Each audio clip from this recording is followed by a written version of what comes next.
জানাজার পরে আসেন আসেন দোয়া হবে দোয়া হবে, এই যে একটা করা হয়, এটা বেদাত। ওনাকে স্পষ্ট বলে দিতে চাই, সাতপুর ইমাম সাহেব আপনি দেখেন ইবনে মাজাহ শরীফের মধ্যে আছে, ইযা সাল্লাইতুম আলাল মাইতি ফাখলিসু লাহু দুআ।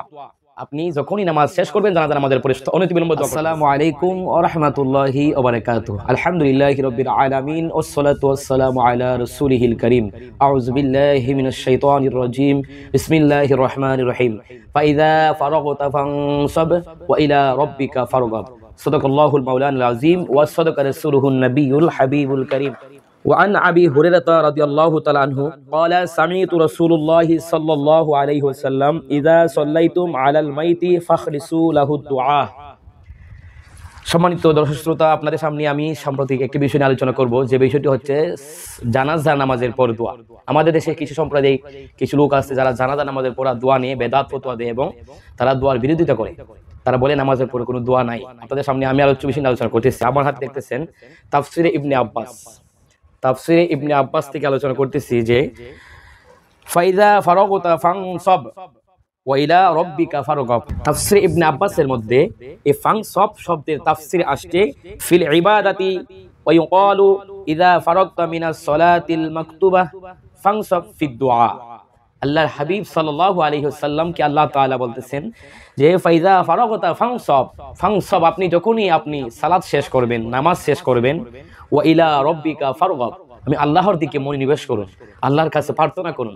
এখানের মধ্যে এই আল্লাহ তাআলা প্রার্থনার কথা বলা হয়েছে, অর্থাৎ নামাজের পরে আল্লাহর দিকে মনোনিবেশ মানে হলো আল্লাহর কাছে আপনার ইখলাসের সাথে দোয়া প্রার্থনা করা। যাই হোক, সেদিকে যাচ্ছি না। তাফসীর ইবনে আব্বাস থেকে এটা নামাজের পরে যে দোয়ার বিষয়টা এটা খোলাসা হয়ে গেছে। আমরা এখন দেখব ইবনে মাজাহ শরীফ।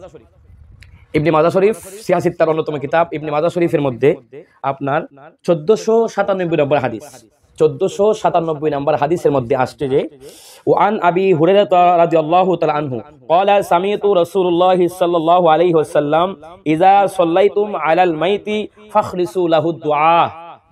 এই যে ইবনে মাজাহ শরীফ, আমাদের দেশে কিছু সাম্প্রদায়িক ব্যক্তি তারা বলতে চায় যে সালাতুল জানাজার পরে কোনো দোয়া নাই। তারা বলতেছে নামাজই দোয়া।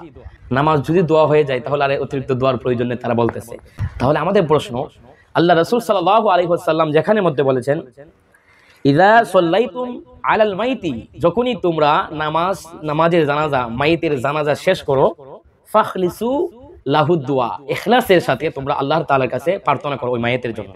ফাখলিসু ব্যাখ্যার মধ্যে আসছে ফা শব্দটা তখনই আসে, এখানে ইখলাস শব্দটা ছিল, ইখলাসের পূর্বে ফা এসেছে। ফাখলিসু ফা শব্দটা তখনই আসে যখন একটা কাজ করার পরপরই আরেকটা কাজ করার কথা বলা হয়, অর্থাৎ একটি কাজ করে আরেকটা কাজ অনতি বিলম্বে শুরু করাকে বোঝানোর জন্য ফা শব্দটা ব্যবহার করা হয়। এখানে আল্লাহ রাসূল সাল্লাল্লাহু আলাইহি ওয়াসাল্লাম বলতেছেন যে ফাখলিসু লাহু দুআ, তোমরা জানাজা নামাজ যখনই নামাজ শেষ করো সাথে সাথে বিলম্ব না করে মাইতের জন্য ইখলাসের সাথে আল্লাহ তাআলার কাছে প্রার্থনা করো, খাস করে দোয়া করো।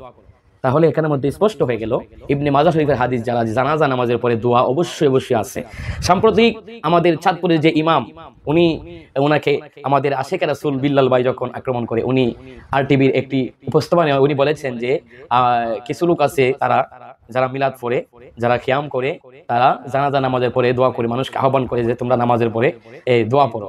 এটা সম্পূর্ণ বিদাত। সে ওই লোকটা বিদাত বলেছে। আরে তোমার চেহারা দিকে একবার তাকাও, তোমার চেহারার মধ্যে নূর নাই। আর বিল্লাল হুসাইনের চেহারা দিকে তাকাই দেখো, ওনার চেহারা নূরে জলমল জলমল করে। আশেকে রাসূলের একটাই পরিচয় যে তাদের চেহারা যতই কালো হোক তাদের চেহারায় নূর ভাসবে, আর গুস্তাকে রাসূল যারা তাদের চেহারা যতই সুন্দর হোক মায়া নাই, আল্লাহর পক্ষ থেকে আল্লাহর নূর তাদের চেহারার মধ্যে নাই। যাই হোক, সেদিকে যাচ্ছি না। উনি বলছে, ওনাকে স্পষ্ট বলে দিতে চাই, সাতপুর ইমাম সাহেব আপনি দেখেন ইবনে মাজাহ শরীফের মধ্যে আছে ইযা সাল্লাইতুম আলাল মাইতি ফাখলিসু লাহু দুআ। আপনি যখনই নামাজ শেষ করবেন জানাজা নামাজের পরে অনতি বিলম্বে দোয়া করতে হবে। অবশ্যই আপনাকে এটা মানতে হবে। আপনি যদি আপনি আদায় না করেন, আপনার আব্বার জন্য, আপনার মার জন্য, আপনার আত্মীয়ের জন্য আপনি দোয়া করতে চান না, এটা আপনার ইখতিয়ার। কিন্তু আপনি এটাকে বেদাত বলে ফতোয়া দেওয়া, আপনি মানুষকে দোয়া থেকে বিরত রাখা, এটা কখনো আমরা কাম্য নয়। এই জন্য আপনারা সকলেই সতর্ক থাকবেন। যারা যারা বেদাত বলে, ইবনে মাজাহ শরীফের দলিল দিলাম এবং তাফসীর ইবনে আব্বাস থেকে উত্তর দিলাম। অবশ্যই নামাজের পর দোয়া হবে। আর সালাতুল জানাজা এটা নামাজ, এটা দোয়া নয়। যদি নামাজই হইতো তাহলে অবশ্যই আপনাকে বলা হইতো নাওয়াইতু আন ওয়াদ্দিয়া লিল্লাহি তাআলা আরবা তাকবিরাতি দুআইল জানাজা। এখানে বলা হয়েছে সালাতুল জানাজা, দুআইল জানাজা বলা হয়নি, সালাতুল জানাজা। তার মানে স্পষ্ট হয়ে গেল জানাজা নামাজ একটি সালাত, একটি নামাজ। এই জন্য নামাজের পরে মাইয়েতের জন্য, জিন্দা মুর্দার জন্য, আপনার আব্বার জন্য, আপনার আম্মার জন্য, কবরবাসীর মাগফিরাতের জন্য সকলে মিলেমিশে দোয়া করা হাদিস থেকে সাব্যস্ত হয়েছে। আল্লাহ পাক রব্বুল আলামিন যেন আমাদের সকলকে বুঝার আমল করার তৌফিক দান করে। আসসালামু আলাইকুম ওয়া রাহমাতুল্লাহি ওয়া বারাকাতুহু।